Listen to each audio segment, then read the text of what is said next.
I'm going to try not to walk around because I've got to be near the microphone so you can which I struggle to because I like to walk around. Thanks everybody for coming tonight and for giving your time. We really do appreciate it. As we all know, constitutional reform or updating is a very, very dry subject, but it is crucial to the ongoing success and sustainability of our sport at all levels. What the board is attempting to do with the proposals that we're going to discuss tonight is to keep us abreast of current thinking around having a proactive constitution that will allow Netball New South Wales to continue to be at the leading edge of our sport, not only in New South Wales but across the country. A significant part of the reform is around succession planning, and we have spoken about succession planning prior. And again, this is critical for all levels of our sport. The board is intending to lead by example in this area, as you will see further through the presentation. Good governance is a team effort. We all need to play our part, we need to own it, and we need to be active in it.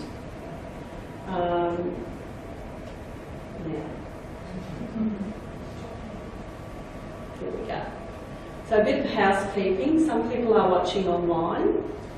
And if you have any questions, if you are online, you can shoot them through to Lauren at that email address, and she will pass them through and we will attempt to answer them throughout the evening. Of course, we will take questions from the floor in here as we move through the presentation. So, currency is very important with constitution, particularly in the moving landscape that is today's sporting environment. Things are changing all the time, and if we look at other major sports, we can see some of the things that can go wrong when governance is not in a good, healthy position. And we do need to be looking at the bigger picture all the time. Not necessarily as the total focus, but we do need to have in mind the bigger picture. First one we're going to talk about, and we have spoken about this before, is the position of President of Netball New South Wales. So currently it is elected by the membership.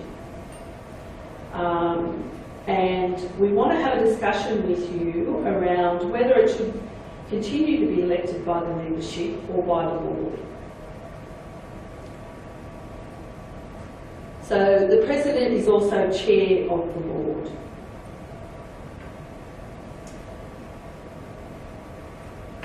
It's common practice amongst many sporting organisations for the board to elect the chair or president, and this is a practice that has been endorsed by the Australian Sports Commission. As I just said, we currently elect our president at our annual general meeting. It is a position of immense trust and responsibility and not taken lightly by anybody who is placed in that position. As the membership trusts those directors elected, surely it would follow that they could also trust the directors to elect one of their fellow directors to be President of Netball New South Wales and Chair of the Board.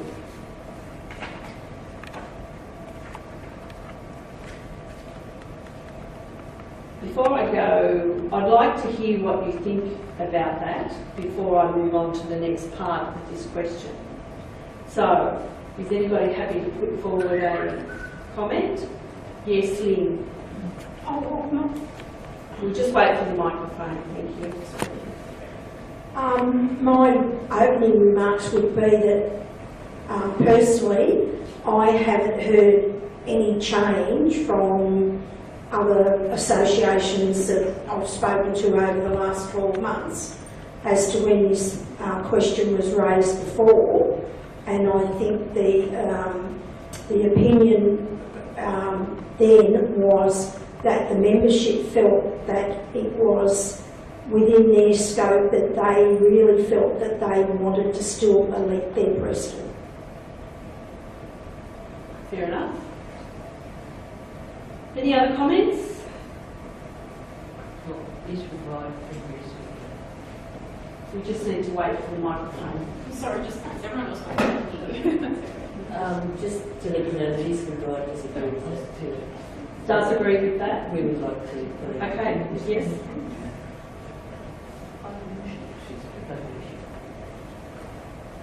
Any other comments?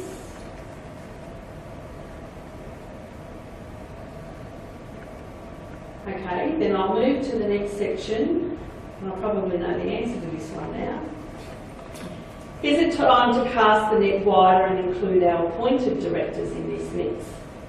Different people bring different skills and expertise to the board, and it's those skills and expertise that aren't always seen by the majority of the membership, but it is those skills and expertise that will enhance the board's ability to provide the necessary direction for our organisation.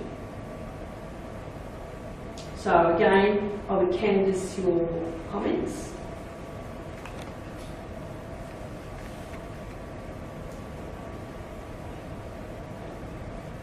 Lynn?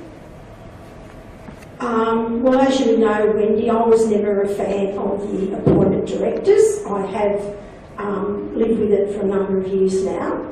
However, in reading just the scant thing that was put out, what immediately came to me, I went along with the appointed directors because it was always said at the time that it was their skills and qualifications that they were appointed to that position for the benefit of the association. I believe from the being either elected to the board or electing a president, that the members expect that the number one priority in that is their game and their netball. I have a real problem that if the appointed board members were eligible to be president, that they had not been put there by the members of New South Wales Netball. I don't know whether it's appropriate to speak at this time, but I did submit the question because one of the things on the paper was that one of the foreseeable things was that these appointed directors could be there for 9 years. Now, I cannot conceive any way that someone that was appointed to assist the board in a special project should still be in that position 9 years later. We have received your question, and if you don't mind, I'll leave that until we get to that part of the presentation. Does anybody have... Yes, Joy? I'm thinking about it for a few minutes. Can I also respond to the first one? Yes. I've got no objection to the board electing its own president or chairman. I feel that probably once a board has been elected, they should have the right to decide who leads the board, and I'm fairly comfortable with that change. However, I do agree with Lynn on the other one. I think if you're bringing a director in who's not elected, you're bringing them in for a special role, and I don't think they should be eligible to elect the chair, and I think their term of office should be shorter, and perhaps, as Lynn indicated, for the role or for the job only, and maybe a 12-month appointment.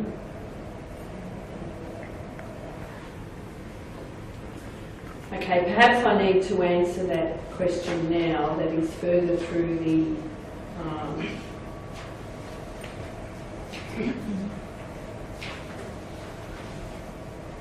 through the presentation. And in answering your question, Lynn, consistency is the simple answer to the question. And you're right, appointed directors are there to fulfil a gap in specific needs that have been identified by the board. So, for example, our two current appointed directors, Christine and Miles, provide high-level skill and expertise in the audit and risk area and business and sporting industry, respectively. Before each appointment, the board fully discusses what is needed for those appointed directors and the length of the appointment. I can't see that process changing. There's no intent by the board to change that process. And I should probably say here that the board has not made a decision one way or another on any of this that's been put for consideration for talking tonight. We are seeking your feedback. I would say for the appointed directors that and I'll use audit and risk as an example.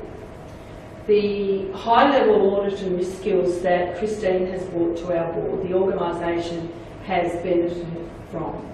Initially, Christine was appointed for 1 year.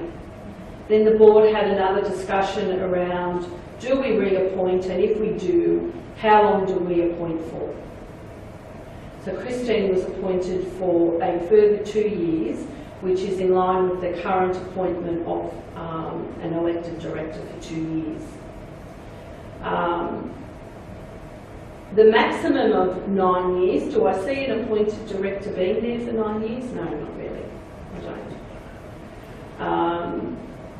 I see that the needs may change depending on what is happening in our environment at the time the board considers appointing directors. Audit and risk in the current environment is very high on the list of compliance in terms of outside bodies looking at what we are doing. What Christine has brought to the board table and in our day-to-day practices has been invaluable for this organisation.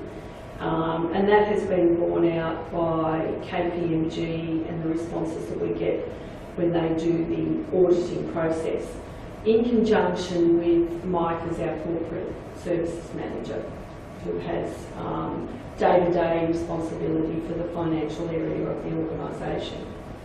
So I would be concerned if you wanted us to limit the term of appointment to 12 months.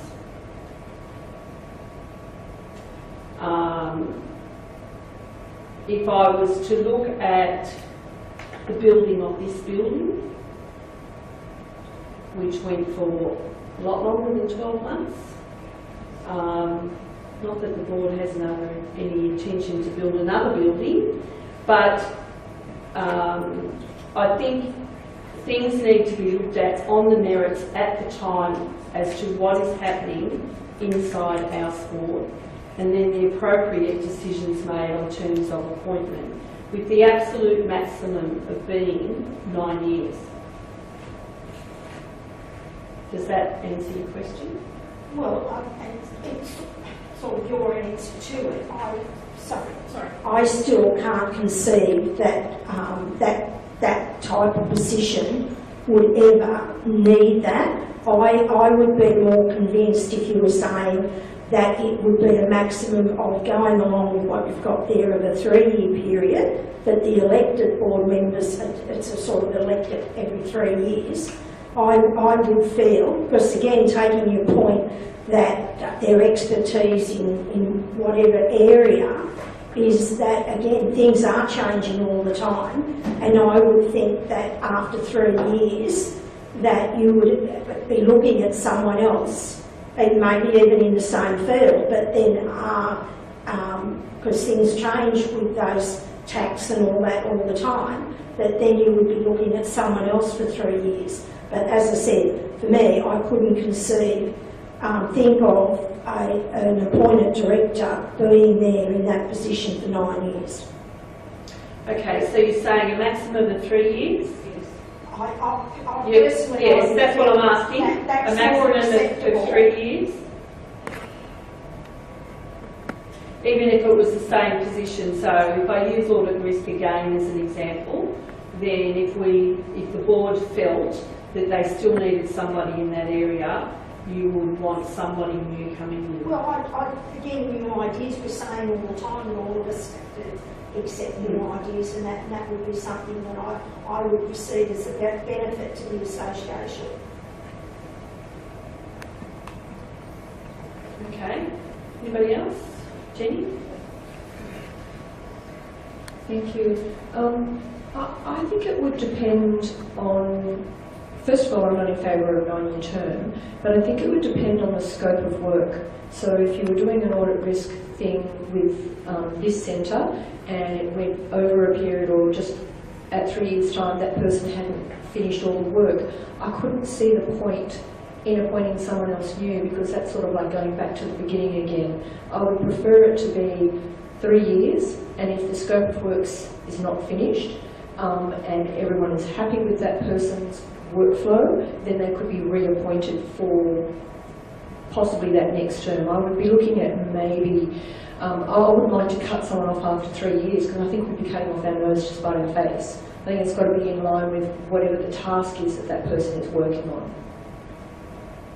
It doesn't really help, does it? It's sort of like 3 years might be enough. I think it should be up to the board to determine whether or not they wish to appoint that person for a further 3 years, and then perhaps maybe look at it after that second term. Do we need to move on? I wouldn't agree with 9, and I think you're right. It probably would never happen, but you need to have something in there to ensure that that doesn't happen if the wrong person is there. Yes, Joy?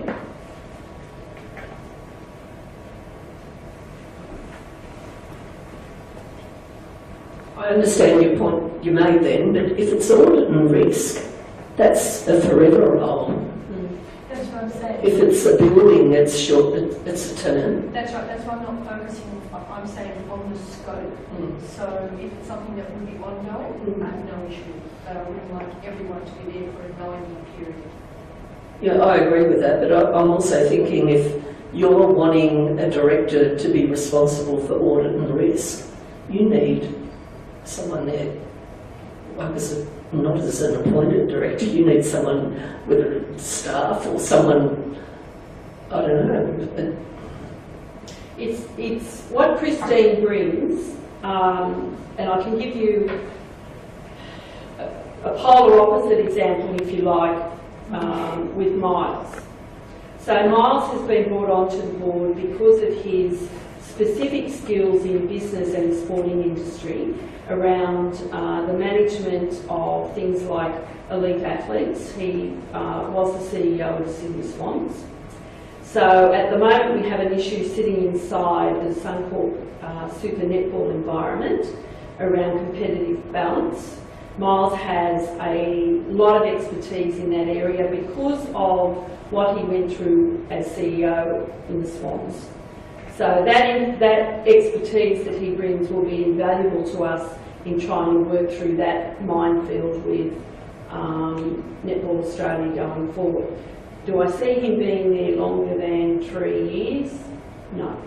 So he has been appointed for 12 months, and then we will see what the state of play is, and the board will then make a decision as to how long they will appoint him for. So that's a more finite role, going to your point, Joy, as opposed to audit and risk probably isn't a good example, because audit and risk in our environment will always be there. It will always be an ongoing thing. That's not to say that Lynn's point isn't valid in that you would simply rotate a person out and seek somebody else with similar type skills. And it goes to my point on the scope of what the role is. Yes. Yeah. But the audit risk is probably a little bit, Absolutely. whereas Miles's appointment is quite specific in what we're expecting to get from him. So does that provide a little bit more clarity? Yeah. Any other questions on that one?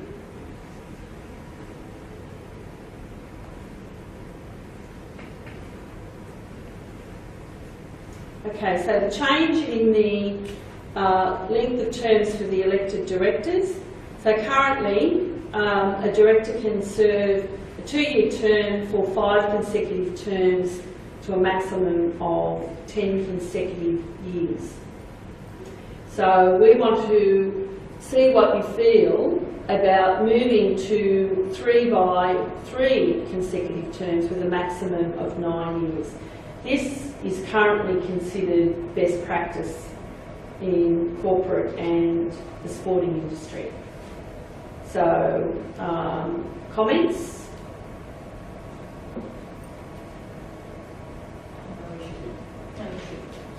No issue? To get something done. Yeah, I have no issue with the proposal. Okay.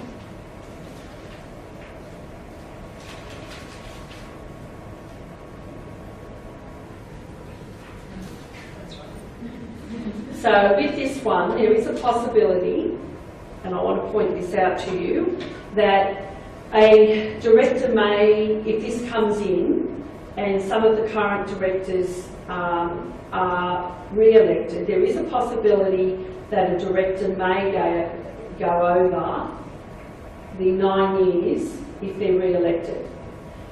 Now the board has discussed this, and part of the notice of motion would be that that director would have to resign at the end of that 9th year, so they don't go into the 10th year, which would then create a casual vacancy which would be filled by the board until the next annual general meeting,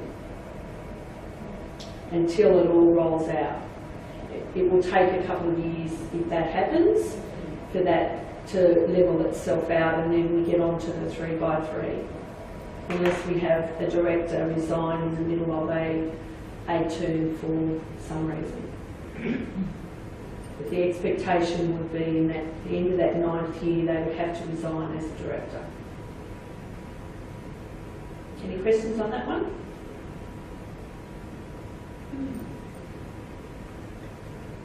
Otherwise we're in breach of the Constitution if we make the change.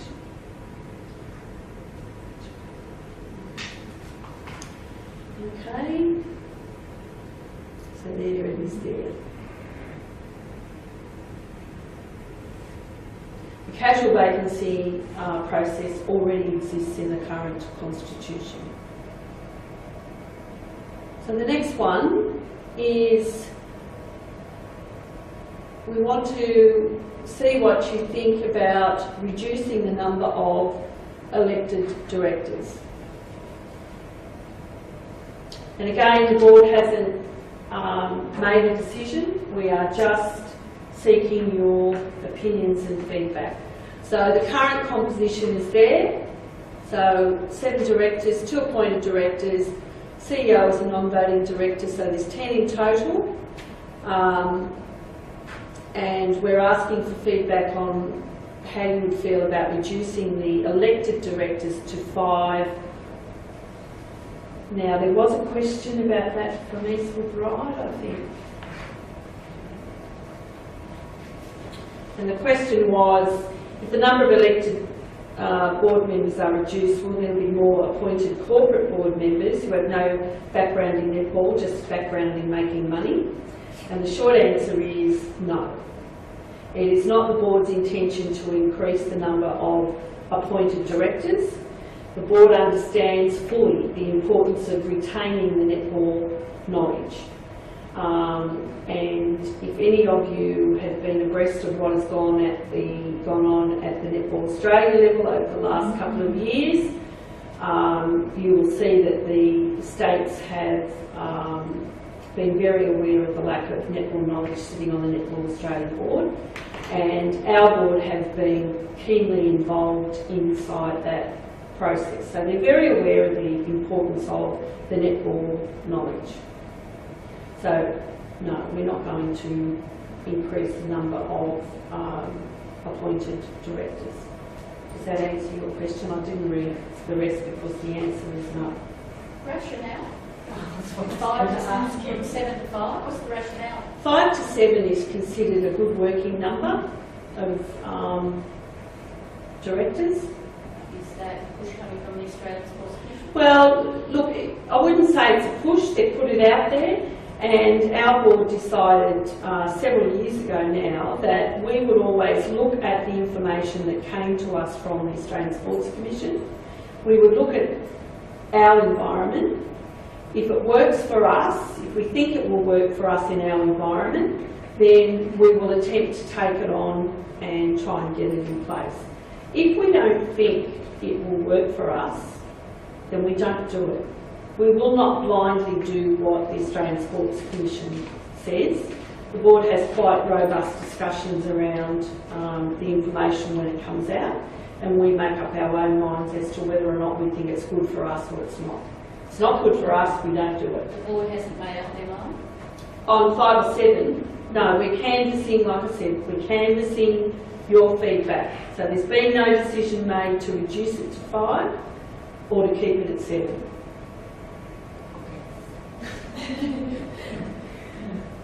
So I wanted to ask, how does the board feel about reducing your numbers to 5, given your current workload? Is that going to work for you guys? So the current board, do you feel that 5 is 7 too cumbersome, and 5 work better, or will 5 just stress you all out of it?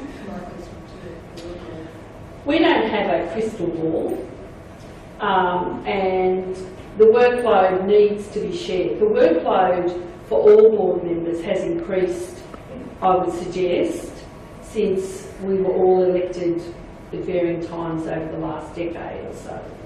So the work of the board doesn't decrease, in my mind. It increases. Does the number make a difference? If people are doing quality work on the board, then my opinion would be no, the number doesn't make a difference.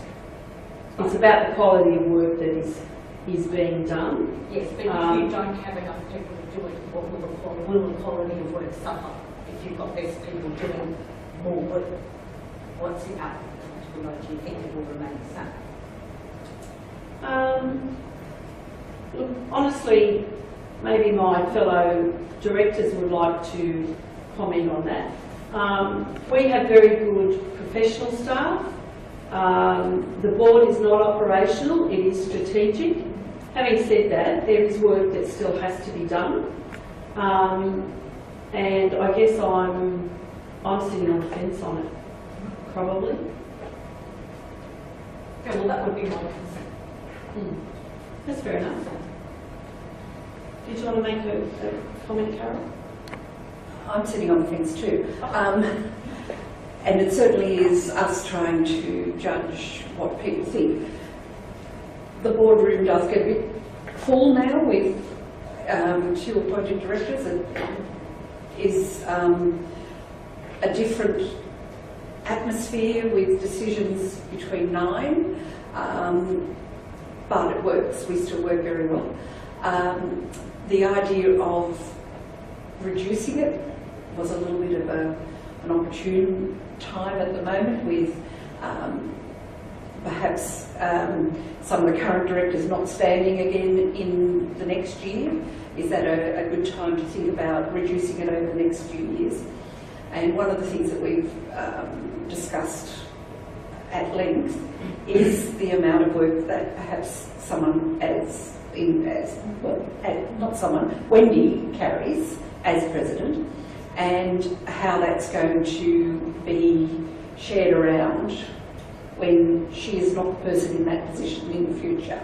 So everyone seems quite happy to take on a certain amount of workload, but as what you said before, we are completely different to how you operate at an association, because we have a very professional staff that do all that operational side. So it's not the board work as such that is cumbersome, it's the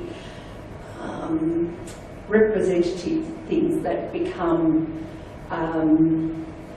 a little bit busy for us. And most of us as directors want to be there for your state championships and your state leagues, metro leagues, all those things, to share in the presentations and be part of it all.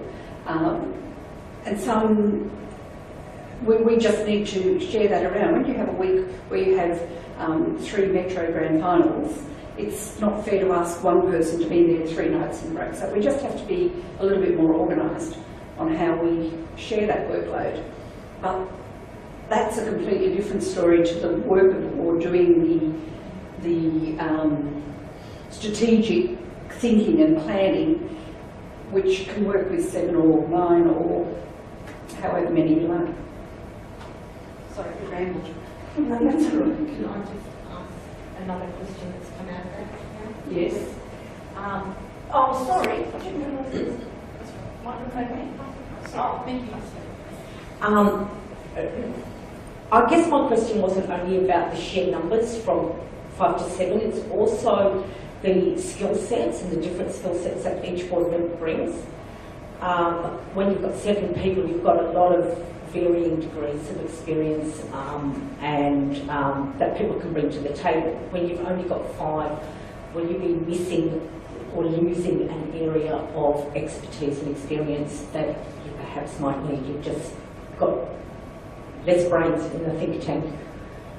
Will that actually affect it? I'm asking, I've never sat in a board meeting, so I don't know. No, I don't think you will necessarily lose expertise off the board. No. The appointed directors, we look at what skill set we need and what we have, and the big thing is to retain the netball knowledge. And as I said, you put in the mix as well the skills that the professional staff have these days. And then you look at what you need to put in place for appointed directors.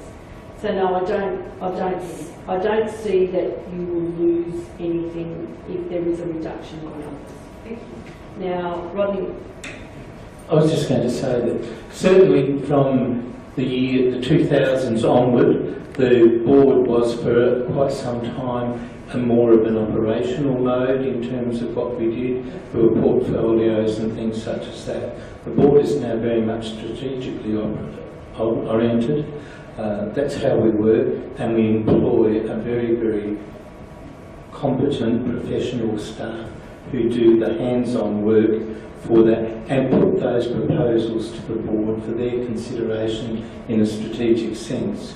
So I think that by going from, if we go from 7 to 5, 7 was very much when we were more operational, and since then we have gone to appointed directors. So there has been a total shift in terms of how the board has operated in that period of time since we first had the 7.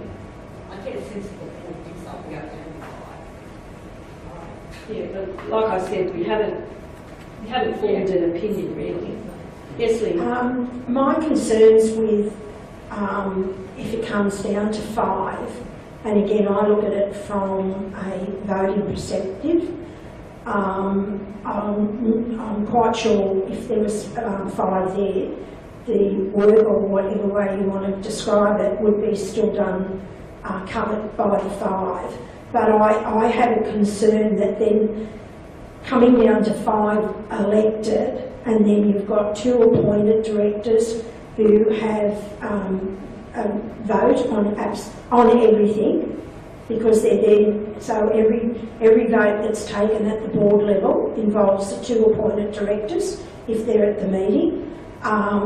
That I find that then feel that that could be a little bit lopsided then, because numbers-wise, because again, as I said, I still have slight problem with the appointed directors having voting rights when it concerns the game and what that involves.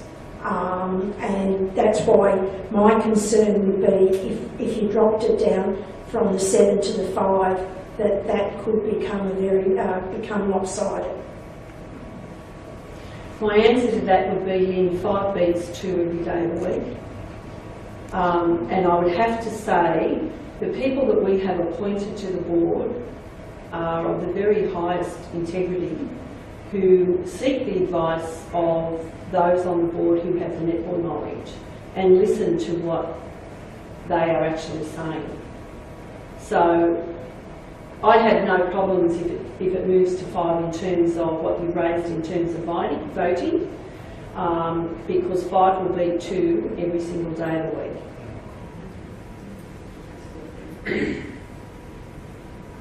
Are there any other questions on that one?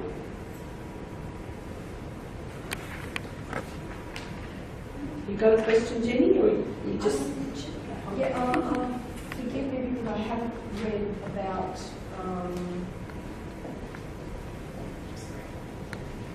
a quorum. That's good if you've got 5 and 2.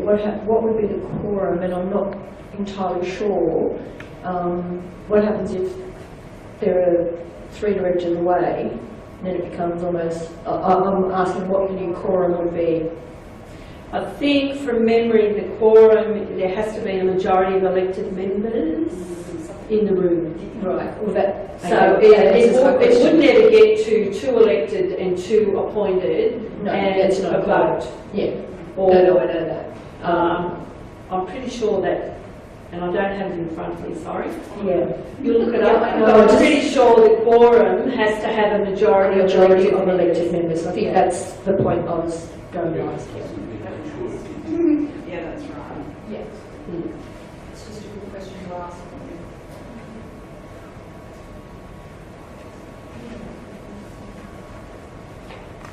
Carol will check that for us. Thank you.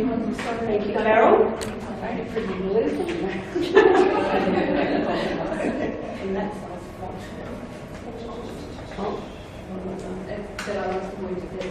It actually says at the moment under 2.9, clause directors, quorum, the quorum necessary for the transaction of business will not be less than 5 directors eligible to vote.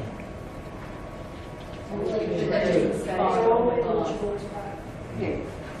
So we'll always have to... Yes, they are. They are. Okay, so that's wording that we would, if we were to reduce it to 5, that's wording that we would need to look at. And I think that would need to be very much looked at. So I think that goes to the point of what we're saying, that appointed directors could have a real strong supplement to have that ability to do it. Okay. Thank you, Carol. Thanks, Carol.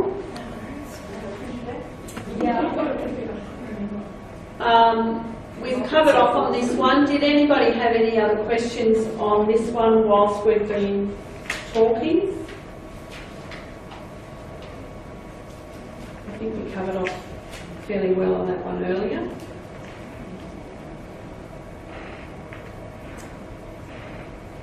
Okay, this one is the change in the length of term for president, and again, this is about succession planning. So currently, the president can serve a maximum of 10 years. The board would like to get your feedback on putting in place for the president a maximum of 6 consecutive years or 2 consecutive terms of 3 years. That's not to say they can't sit on the board for another 3 years in that mix, but they can only serve 6 years as president. Your thoughts? comments?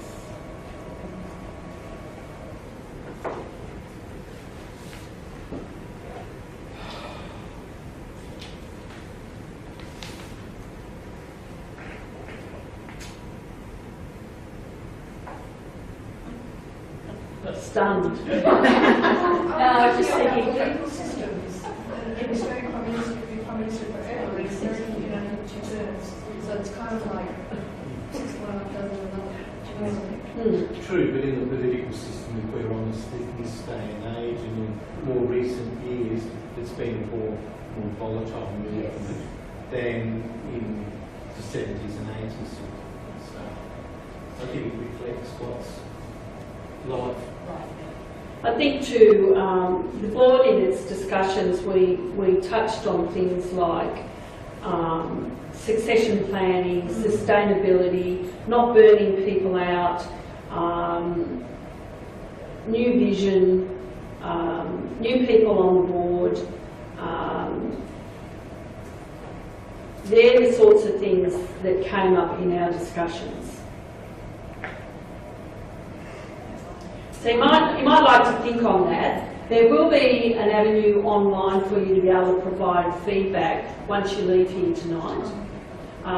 So we will get to that. So if you think of something when you're at home or driving home or tomorrow when you're doing the shopping or whatever it is at work and you're having coffee and you think, oh, have a brainwave, you'll be able to send it through to Lauren.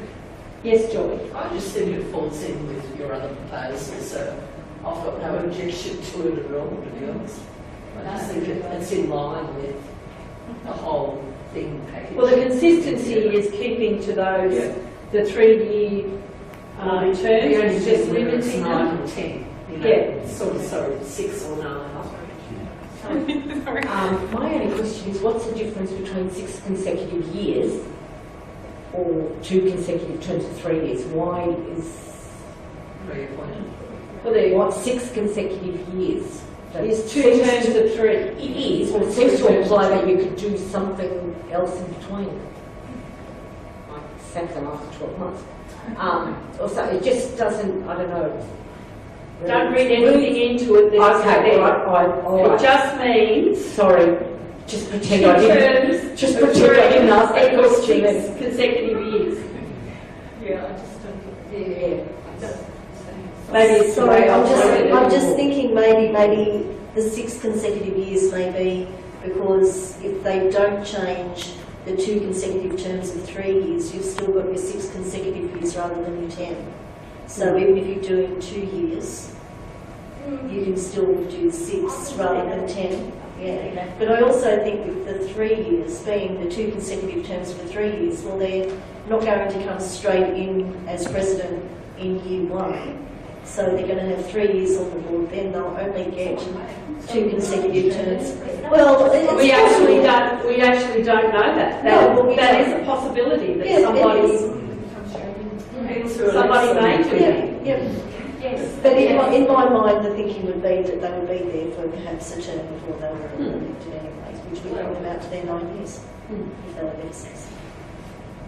Depending on the calibre of the person, and as you said, if the board will elect that person if they are an outstanding candidate. So it may not necessarily be the May not necessarily be the board. Yeah, That hasn't been and then decided. becomes a popularity vote. You think? Well, we may have a solution to that, but we'll get to that in a minute.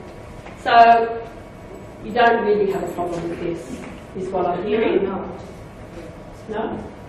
Okay. So the next one is around our CEO as a director. Currently, it is a non-voting position on the board and a director. So we would like your consideration of these 3 things. So retaining the CEO as a non-voting director, which is status quo. Retaining the CEO as a voting director, or removing the CEO as a director. Now, if we look at what other sports do, it's all over the shop. and I'd suggest it's really what works for individual organisations at that time when the decision is made.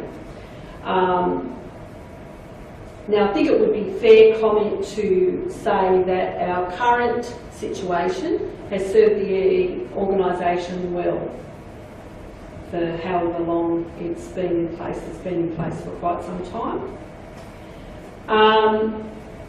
I think also an argument can be made that in making the CEO a voting director, they become more accountable, even though a non-voting director is just as liable in today's environment as an elected or an appointed director.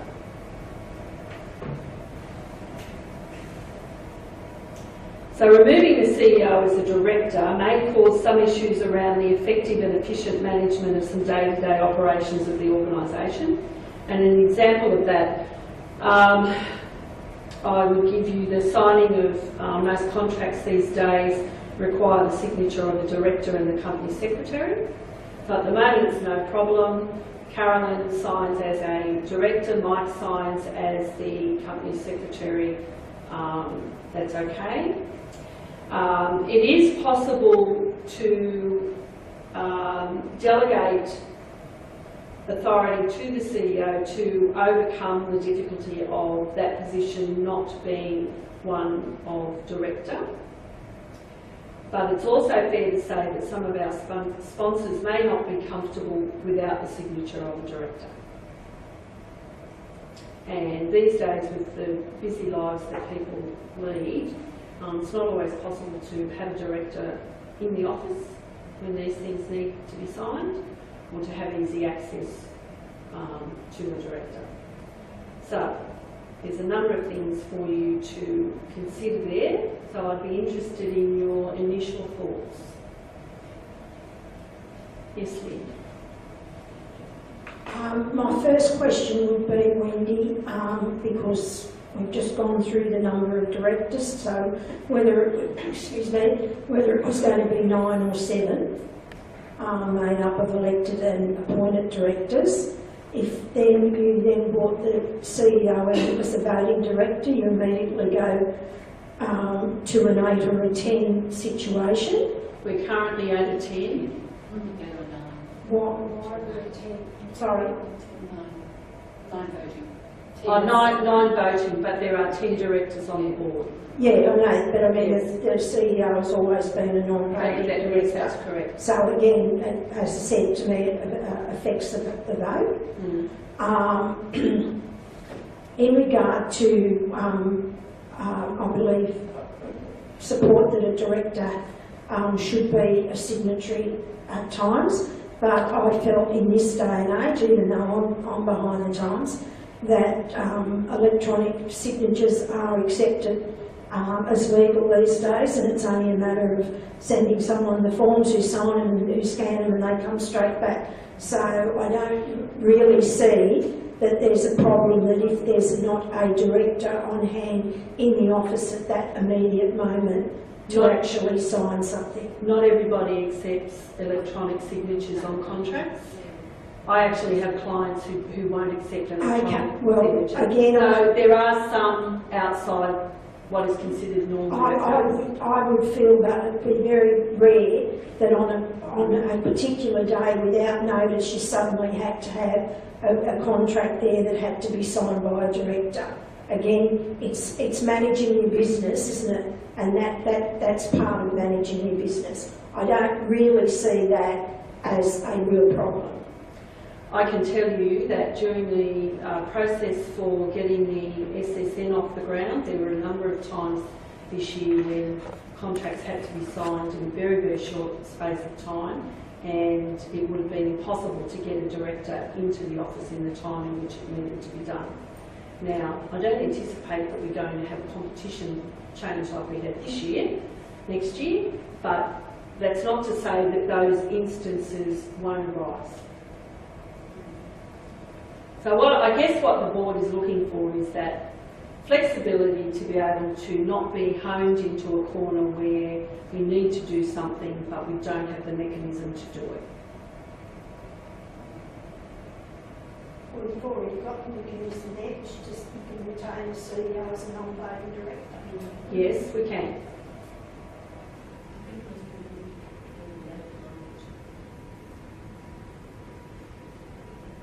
Any other comments? Just on Yes, Joy. whether they're voting or non-voting, what would be the rationale for having the CEO as a voting director against leaving it as it is? Legally, they're responsible these days, just the same as an elected or an appointed director. Well, the CEO is as responsible as a director. Yes. It's exactly the same responsibility whether they're a director or not. Mm. And I just question a bit of it, but I'm just wondering why you would want to change from a non-voting to a voting, the rationale for that. We're just putting it all out there, Joy. Yeah, I get that. All of the options. Someone thought it was a good idea for it to be out there. Well, it happens in some groups and some sporting groups. As I said at the start of this particular one, there's all sorts of different combinations out there as to what is practiced, if you like, in the sporting industry as well as in corporate. I think the film is everybody likes Everyone likes the status quo. it. Well, this particular So that's okay. Is the board happy with the current arrangement? We don't have an issue. Can I just ask, is the CEO happy with the current arrangement? I think in this discussion that's irrelevant. But does the CEO, aside from the individual person, feel that that doesn't empower them to perform the role of CEO? Oh no, I don't think it hinders her role as CEO.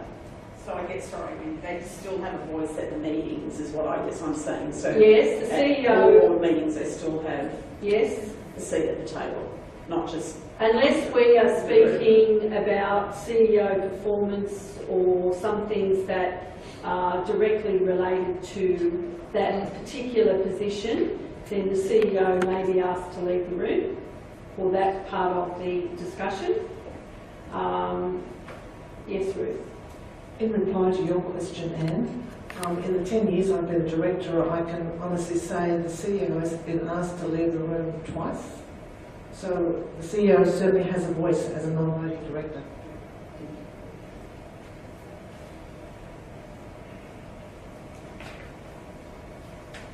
Any other questions on that one?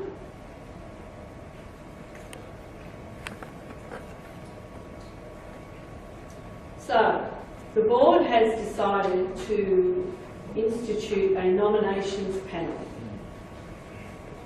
And somebody raised a question earlier around skills gap and how you work out what you actually need. Nominations panels have become quite common in both the sporting and corporate worlds to assist boards in providing information on prospective directors.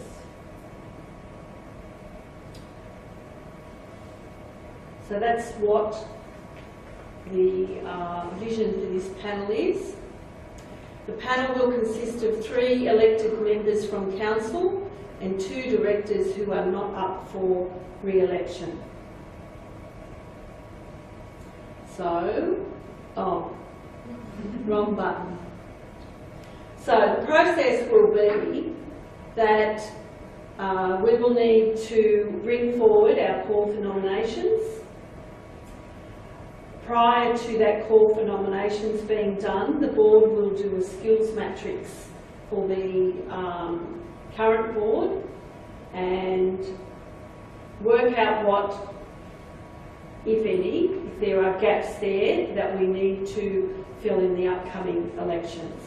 That information will then be passed to this panel to have a look at all of the nominees that come in, probably interview the nominees, and then rank the nominees.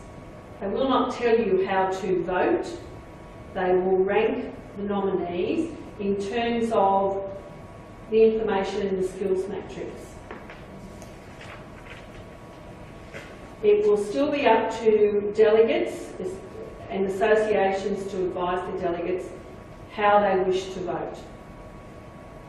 We're not telling you how to vote by putting this panel in. What we're trying to do is to get the right people on the board at election time with the right skills for what the organisation needs moving forward. So, To seek nominees? sorry? Is the nominations panel meant to seek? Not necessarily. Not necessarily.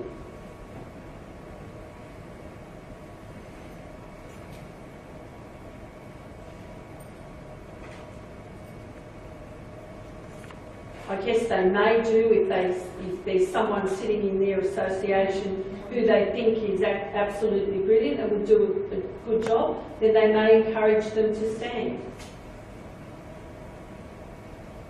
There would be no preferential treatment here for anybody. But the ranking goes out to... The ranking would go out with the voting information.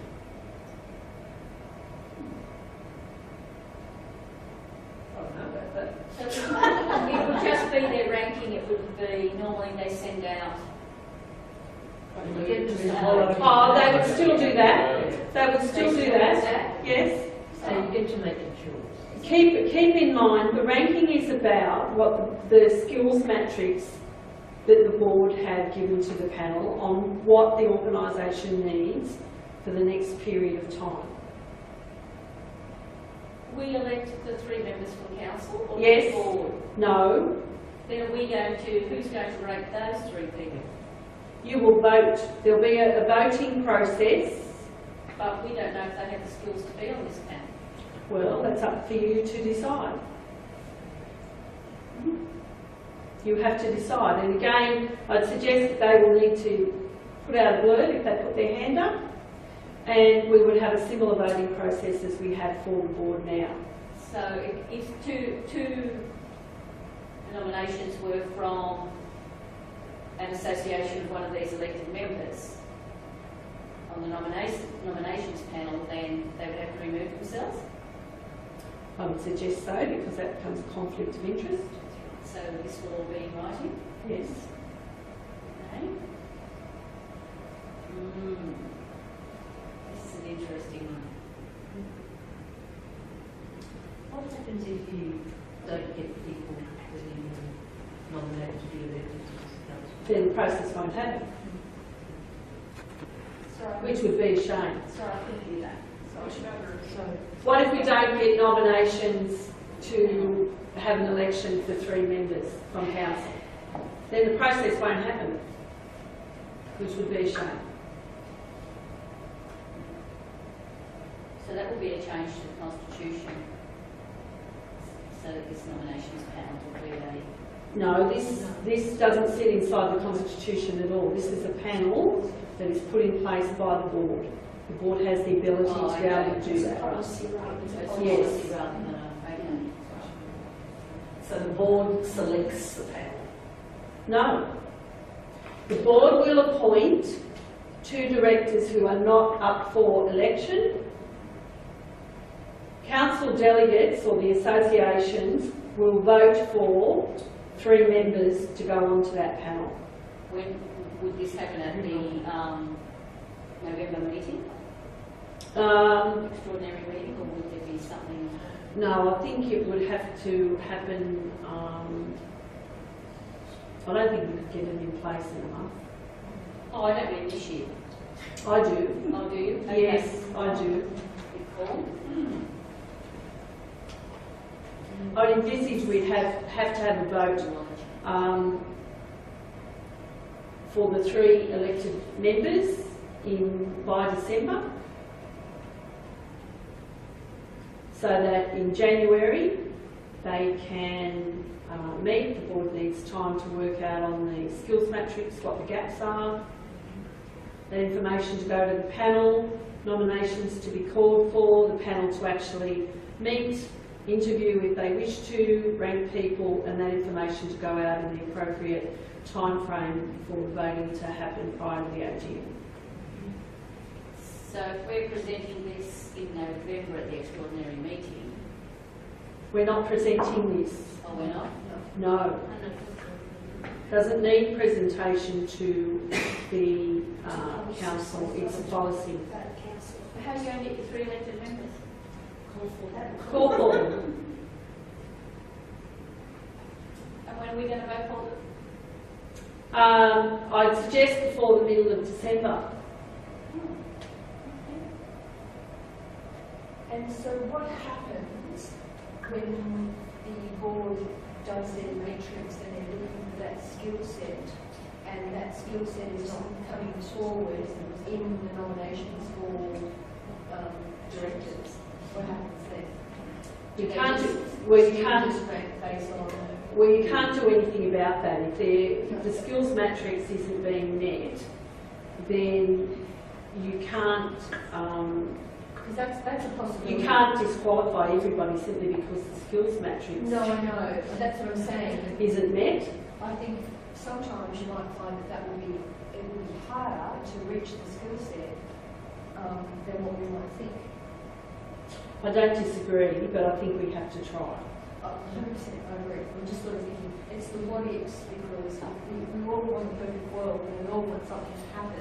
But if the skill set's not there with the people who are bona fide nominated, then how would they be ranked, or would they be ranked, or is it just there? And it's just all a whole bunch of what ifs.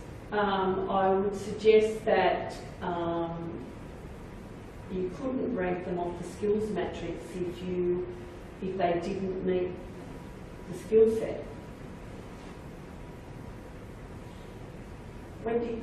Sorry. I think that from a board point of view, a skills matrix is quite common, and having a bit to do with boards in my workplace, I'm actually going through this process at the moment. So we're a superannuation fund, so obviously it's quite regulated, but the fact of the matter is that it would be the set of competencies that would be put together based, to checking off those skills would be quite relevant. Not all your board members may be highly rated in all those competencies or skills or whatever, but the other thing is where you have a gap analysis is, and do you currently do any form of training, or do you rely on, say, 3 or 4 of your directors because they have key skills in this space and your other, which is normally what your board brings to it, because they're all different. So I don't think it means that you're excluding people because they don't have every single skill or competency.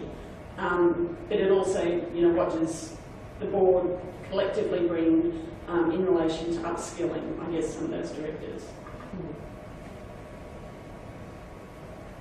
So a bit more thought probably around what ifs for the board to consider. Because that's your right to nominate.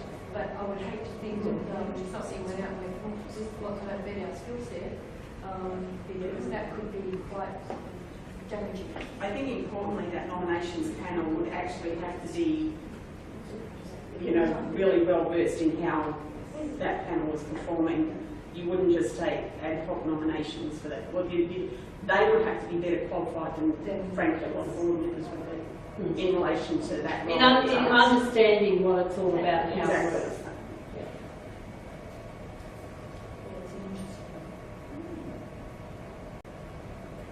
Any other questions on that one? Heaps, but they'll come to me later. Well, that's all right. We'll be able to send them in.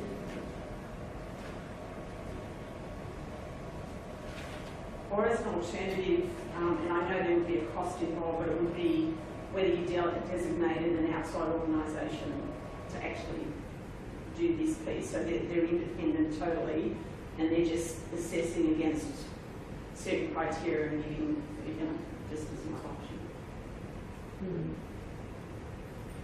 I'm not sure at this point that the board would be prepared to spend the amount of money that an outside organisation would probably charge us. Put it this way, my bill's $77,000. Yeah. Done right.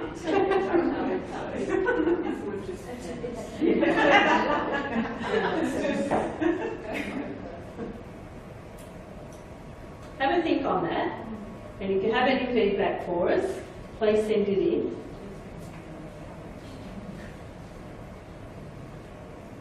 Okay, I have one question here that came in from Sutherland, so I'd like to read the question and then I'll give you the answer.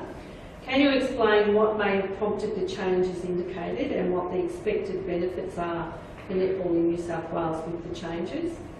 So I said earlier in the presentation that the Australian Sports Commission provides Netball New South Wales and other sporting organisations with guidance around what they consider to be best practice for sports in the governance area. And the board of Netball New South Wales took the decision a couple of years ago that we would always look at the ASC information that came to us, but we would consider whether or not it was right for us. If it was, we would try to implement. If it wasn't, then we would not move ahead with it.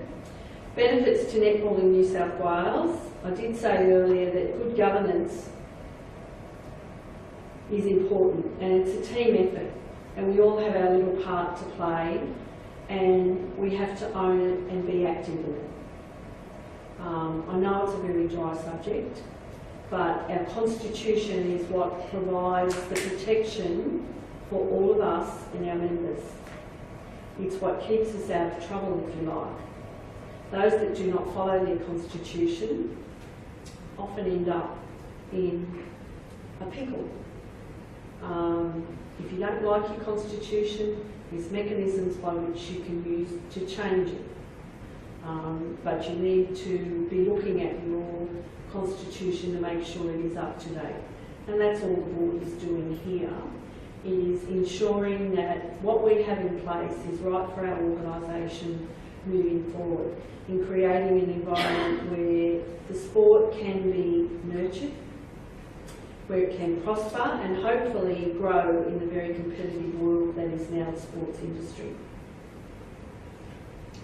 So we will upload the questions that have been asked here tonight and the questions that were sent in and the answers, and there will be that will be available on the website with a link. Lauren, I might get you to explain that in a minute, so that people can reread the questions and answers that have been provided.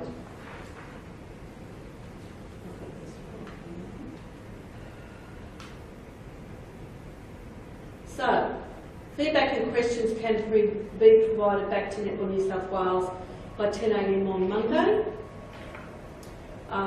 The board will be meeting on next Tuesday to finalise the notices of motion to be distributed for the November council meeting, taking into consideration all the feedback that we've had. So, as I said earlier, if you go away from here and you think of something, you need to send it in to us so that it can be considered. So feedback and questions can be forwarded by the Constitutional Forum page on the Netball New South Wales website, and that's where it can be found. It is also our intention that a copy of the presentation and my notes will also be sent to as a broadcast email to associations tomorrow. Have I covered everything, Lauren? Yes. So once the page is up, because obviously we have to link it all up on the website with the recording and everything. So it probably takes a while, so by tomorrow afternoon we'll be able to have that all up. So it won't be available. Once you get the memo with all the information on it, you'll be able to see it there. If you have any questions. Okay, are there any other questions? No? Then again, I thank you for your time. I do appreciate it. The board appreciates the fact that you've taken the time to either come or to be online to provide your feedback. The process is very important to the board. So don't forget, got any questions, send them in. Thanks everybody. Thank you.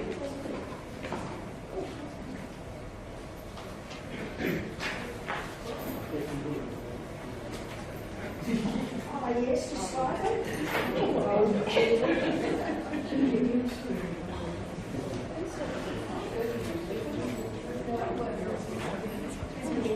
Yes.